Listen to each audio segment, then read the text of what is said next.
આપણા બાળકો એ જ આપણી વીણા. ચાલો એમાંથી નિપજાવીએ મધુર સંગીત સંસ્કારોનું. ગૌતમ બુદ્ધે શિષ્ય સોમદેવને પૂછ્યું, તને વીણા વગાડતા આવડે છે?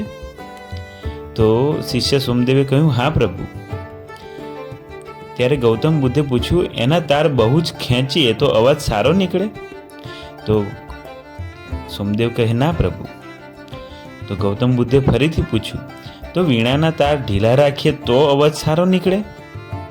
તો કહે છે, ના, ઢીલા તારથી વીણાનો અવાજ સારો ન નીકળે, એ તો વધારે બેસુર લાગે. તેનો અર્થ એ થયો કે વીણાના તાર વધુ પડતા ખેંચીએ નહીં, ઢીલા મૂકીએ નહીં, તો જ વીણાના સૂર સરસ નીકળે, બરાબર ને? બુદ્ધે દ્રઢતાથી પૂછ્યું. ત્યારે સોમદેવે પણ દ્રઢતાથી જવાબ આપ્યો, બિલકુલ બરાબર. બસ એ જ રીતે હે સોમદેવ, આપણે વધુ પડતું તાણવું નહીં અને સાવ ઢીલું મૂકવું નહીં. મધ્યમ માર્ગ જ શ્રેષ્ઠ છે. સોમદેવને મર્મ સમજાઈ ગયો. બાળકોને ઉછેરવાનો આ જ ગુરુમંત્ર છે. આપણે આપણા બાળકોને ઉછેરવામાં, સંસ્કાર આપવામાં વધુ પડતા કડક અને આકરા છીએ કે સાવ ઢીલા અને બેદરકાર છીએ? મા બાપે બાળકોની બાબતમાં ક્યાં કેટલા કડક થવું જોઈએ, ક્યાં કેટલા ઉદાર થવું જોઈએ?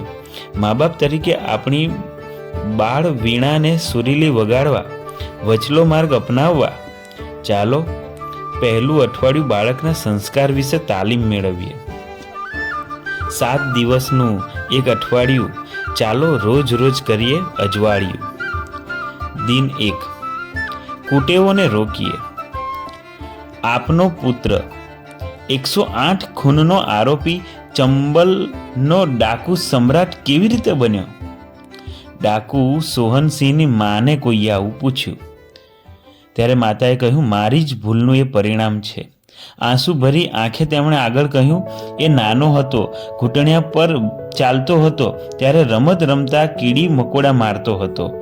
એમાં એને આનંદ આવતો હતો. 5 વર્ષની ઉંમરથી કુકરિયા મારવા લાગ્યો. ત્યારે મને સૂઝ્યું નહીં તેને પાછો વાળવાનું.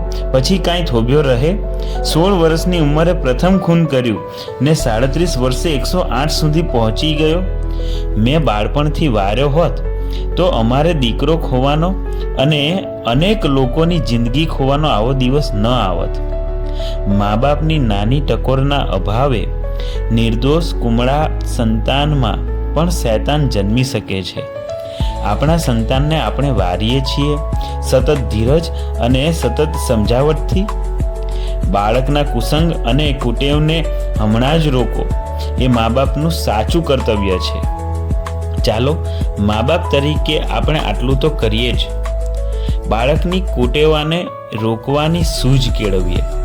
તેનામાં બીજાને પીડા આપીને કે બીજાનું નુકસાન કરીને આનંદ મેળવવાની વૃત્તિ ન વિકસે તેનો ખ્યાલ રાખીએ. તેનામાં બીજાની સેવા, બીજાના ભલાનો વિચાર રોપો. તે ગાળો બોલે, ચોરી કરે, ખોટું બોલે, હિંસા કરે, વડીલો પ્રત્યે અવિવેકી બને તો તેને તરત જ અટકાવવો જોઈએ. બાળ વયથી બીભત્સ વિચારો ન વિકસે તે માટે તેને ટીવી, ઇન્ટરનેટથી દૂર રાખીએ. આપણા જ બાળકને સમયે ન રોકવાની આપણી બેદરકારી બદલ આપણને ભગવાન માફ કરશે?